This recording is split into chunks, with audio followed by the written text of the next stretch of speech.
এক নদী ঘেঁষা সুন্দরবনে বাস করত এক চতুর মাহাস। সে নদীর ধারে ঘাসের ঝোপে 4টি লালন পালন করা সুন্দর ডিম পেয়েছিল। কিন্তু নদীর ওপারেই থাকতো এক ভীষণ চালাক আর লোভী শিয়াল। একদিন মাহাস খাবারের খোঁজে একটু দূরে যেতেই শিয়াল ঝোপের ভেতর ঢুকে এক চুমুকে মাহাসের 4টি ডিমই গিলে ফেলে।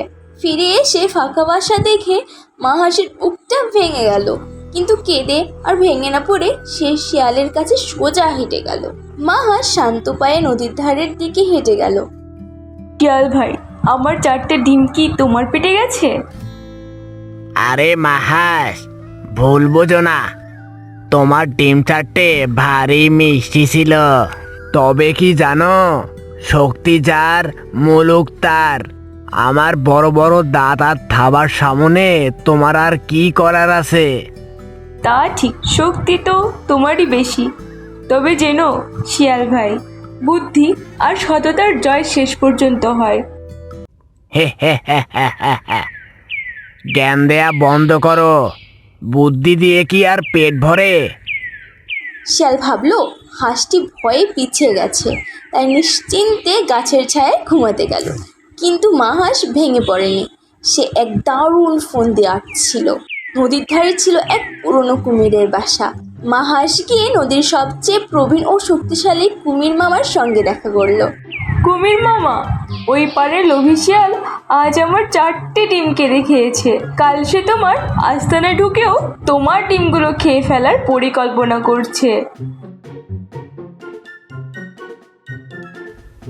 কি এত বড় সাহস শিয়ালের? তাকে আজই উচিত শিক্ষা দেব। মাহাস তখন কুমিরকে একটি চতুর পরিকল্পনার কথা বুঝিয়ে বলল। হাসির বুদ্ধিমতো কুমির নদীর পাড়ে নরম কাদার উপর মুখ হা করে একদম পাথরের মতো নিথর হয়ে শুয়ে রইল। মাহাস ছুটে গেল ঘুমন্ত শিয়ালের কাছে। শিয়াল ভাই, জলদি এসো। নদীতে ভাসতে ভাসতে বিশাল এক মাংসের টুকরো পাড়ে এসে আটকেছে। তুমি আগে পৌঁছাতে পারলে একাই পুরোটা খেতে পারবে। মাংসের কথা শুনে শিয়ালের মুখ দিয়ে জল গড়িয়ে পড়ল। সে না ভেবেই মাহাসের পিছু পিছু দৌড়ে নদীর ধারে গেল। কাদার উপর পড়ে থাকা বড় কুমিরটাকে দেখে লোভী শিয়াল ভাবলো সত্যি বুঝি বড় মাংসের খণ্ড। শিয়াল আর কোনো চিন্তা না করে সোজা গিয়ে কামড় দিতে গেল।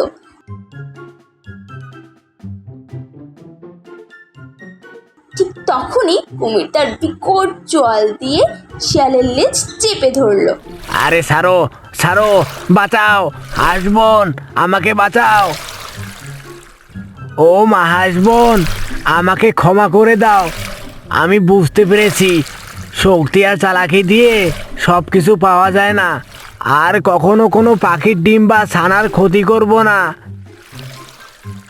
কি হলো শিয়াল ভাই? একটু আগেই না বললে শক্তি যার মুলুক তার? কুমির মামার শক্তির সামনে তোমার ওই বড় দাঁত আর থাবা এখন কোথায় গেল? কুমির মামা, একটু থামো। শিয়াল ভাই তার ভুলের মাসুল পেয়ে গেছে।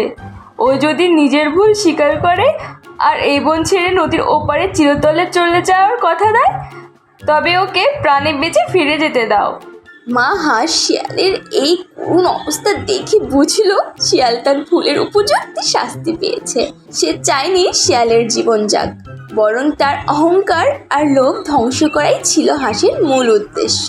এক তীব্র ঝাঁকুনি দিয়ে বলল, শোন শিয়াল, আর যদি মাহাস তোর জন্য দয়া না চাইতো, তবে তোকে এই নদীতেই ডুবিয়ে মারতাম। এই মুহূর্তে এই নদীর পাড় ছেড়ে পালা, আর কখনো যেন এই বনে তোর ছায়া না দেখি। কুমির মামার ভয়ে শিয়াল সেদিন নদীর ওপারে চলে গেল। যাওয়ার আগে সে একবার পিছন ফিরে মাহাসের দিকে তাকালো। তার চোখে তখন আর আগে সে দম্ভ ছিল না, ছিল অপমান আর প্রতিশোধের আগুন।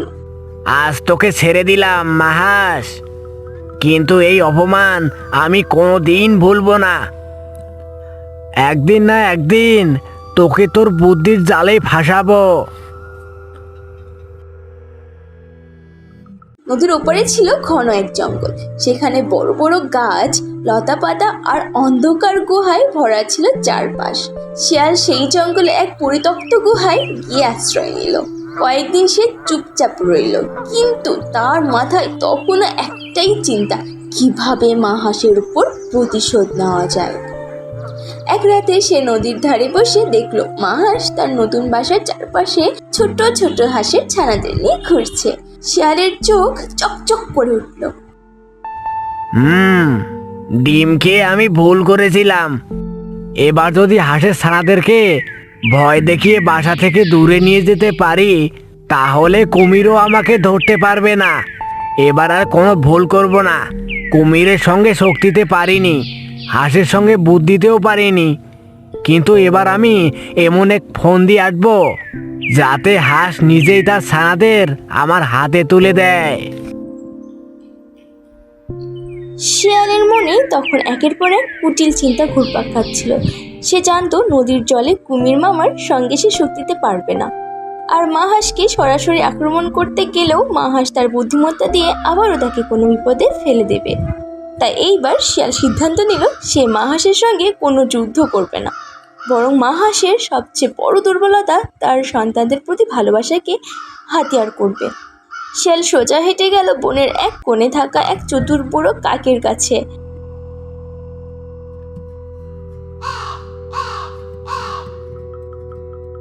কাক ভাই, তোমাকে নদীর উপার থেকে তাজা মাছ এনে দেব, বদলে তোমাকে একটি ছোট্ট কাজ করতে হবে। বুড়ো কাকটি খাবারের লোভে যে কোনো কাজ করতে রাজি থাকতো। লোভী কাক রাজি হয়ে গেল। শিয়ালের বুদ্ধি অনুযায়ী কাক উড়ে গিয়ে নদীর ধারে মা হাঁসের বাসার কাছে নামলো। কাকটি খুব দুঃখী মুখ করে হাঁসের ছানাদের বলল, ওরে ছোট্ট ছানারা, তোদের মা কি তোদের বলেনি নদীর উপাসের বনে নাকি জাদুকরি এমন এক নীল ফল ফুটেছে যা খেলে হাঁসের ছানারা তাড়াতাড়ি উঠতে শিখে যায়? তোদের মা হয়তো তোদের ভয় পেয়ে সেখানে যেতে দেয় না। নতুন জন্ম নেওয়া ছানারা ছিল প্রচণ্ড কৌতূহলী। উঠতে পারার কথা শুনে তাদের চোখ চকচক করে উঠল, কিন্তু মা হাঁস তখন দূরে খাবার খুঁজতে গিয়েছিল। ছানাদের মধ্যে সবচেয়ে ছোট ও চঞ্চল ছানাটি বলল, মা আসার আগেই আমরা চট করে নদীর ওপার থেকে সেই নীল ফল খেয়ে আসি, চল। মা হাঁসের নিষেধ ভুলে চারটি ছোট ছানা অলক্ষ্যে নদীর এক গভীর সাঁকো বেরিয়ে ওপারে চলে গেল। শিয়াল ঝোপের আড়ালে লুকিয়ে সব দেখছিল। ছানারা ওপারেই পৌঁছাতেই শিয়াল এক বিকট হাঁক ছেড়ে তাদের ঘিরে ফেললো। ছোট ছোট ছানারা শিয়ালের বিকট হাঁক শুনে ভয়ে একে অপরকে জড়িয়ে ধরে প্যাক প্যাক করে কাঁদতে লাগলো। বোকা হাঁসের ছানা, নীল ফল বলে কিছু নেই। তোদের মা আমাকে অপমান করেছিল, আজ তোদের আটকে রেখে আমি সেই প্রতিশোধ নেব। শিয়াল কুটিল হেসে চারটে ছানাকে এক গাছের শক্তলতা দিয়ে বেঁধে তার গুহার এক অন্ধকার কোণে আটকে রাখলো। এদিকে খাবার নিয়ে বাসায় ফিরে মা হাঁস ছানাদের না পেয়ে দিশেহারা হয়ে পড়ল। নদীর ধারে কাককে উঠতে দেখে মা হাঁস সব বুঝে ফেললো।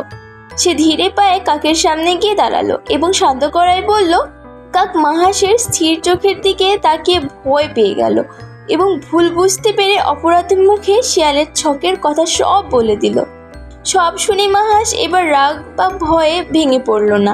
সে বুঝলো এবার কুমিরকে ডাকলে শিয়াল রাগ করে ছানাদের ক্ষতি করে ফেলতে পারে, তাই বল প্রয়োগ নয়, শিয়ালের নিজের কৌশল দিয়েই তাকে মাত দিতে হবে। মা হাঁস সোজা নদীর সাঁকো পেরিয়ে শিয়ালের গুহার সামনে গেল। তাকে দেখে শিয়াল গুহা থেকে বেরিয়ে অট্টহাসিতে হেসে উঠল। কি মা হাঁস, এবার কোথায় গেল তোমার বুদ্ধি? তোমার ছানারা এখন আমার বন্দি।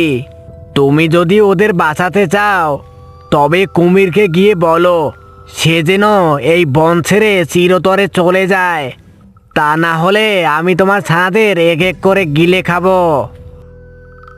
মা হাঁসের চোখে মুখে কোনো ভয়ের চিহ্ন ছিল না। সে খুব স্বাভাবিক ও শান্ত গলায় এক অদ্ভুত হাসি হেসে শিয়ালের দিকে তাকালো। শিয়াল মা হাঁসের এমন স্বাভাবিক আর রহস্যময় আচরণ দেখে একটু থমকে গেল। শিয়াল একটু ইতস্তত করে বলল, তুমি কি ভয় পাচ্ছ না? ভয়? কিসের ভয়? শিয়াল ভাই, আমি তো তোমার বুদ্ধির তারিফ করতে এসেছিলাম, কিন্তু এখন দেখছি তুমি না জেনেই মহাবিপদে পা বাড়িয়েছ। তুমি জানো না ওই চারটে ছানা মোটেও সাধারণ হাঁসের ছানা নয়। তুমি কি খেয়াল করনি ওদের ডানার উপর লাল আর সোনালি ছোপ আছে? এগুলো হলো নদীর ধারের পবিত্র জাদুকরী হাঁসের জাত। বনের প্রবীণ ঋষি কাক আমাকে আগেই সতর্ক করেছিলেন, এই ছানাদের গায়ে যদি মা হাঁস ছাড়া অন্য কোনো বন্যপ্রাণীর ছোঁয়া লাগে কিংবা কেউ যদি ওদের আটকে রাখে, তবে সূর্যাস্তের সঙ্গে সঙ্গে যে ওদের স্পর্শ করেছে সে নিজে এক কুৎসিত পাথরের মূর্তিতে পরিণত হয়ে যাবে। মাহাসের এই কথা শুনে শিয়ালের বুকের ভিতরটা ছ্যাদ করে উঠল। সে গুহার অন্ধকারের দিকে একবার তাকালো, যেখানে 4টি ছোট ছানা ভয়ে কাঁপছিল। শিয়াল আর চোখে ছানাদের ডানার দিকে তাকিয়ে দেখলো সত্যি তো সন্ধ্যার হালকা আলোয় তাদের ডানার পালকগুলোতে লালচে আর সোনালি আভা চকচক করছে। আসলে ওটা ছিল সূর্যের আলোর প্রতিফলন। কিন্তু শিয়ালের মন তখন ভয়ে ও সন্দেহে দুলতে শুরু করেছে। মানে সাধারণ ছানা নয় মানে কি? তুমি নিশ্চয় আমাকে ভয় দেখাচ্ছ। আমি তোমার এই বানানো গল্পে বিশ্বাস করি না। কথাগুলো বলেই মাহাস তার কোনো কথা না বাড়িয়ে ধীর পায়ে পিছু হটে গুহার বাইরে এসে গাছের ছায়ে চুপচাপ দাঁড়িয়ে রইল। মাহাসের এমন আত্মবিশ্বাসী ও অবিচল আচরণ দেখে শিয়ালের বুকের ভেতর ভয় আরও জেগে বসলো।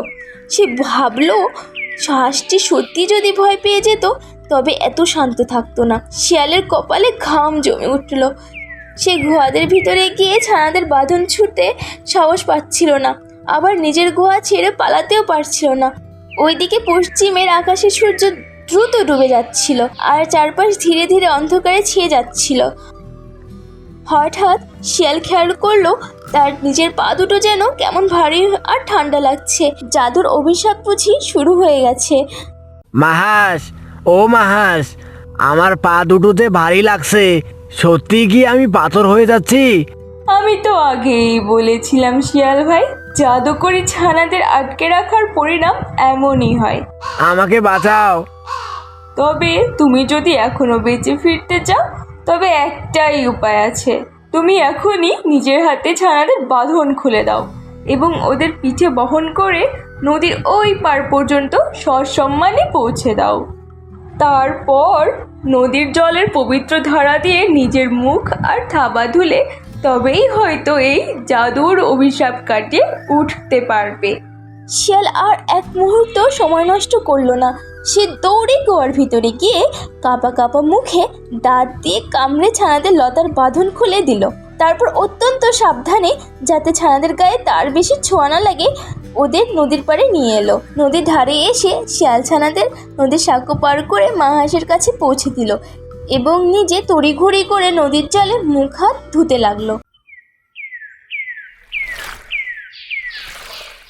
ঠিক সেই মুহূর্তে নদীর গভীর জল থেকে এক বিশাল শব্দ করে ভেসে উঠল কুমির মামা।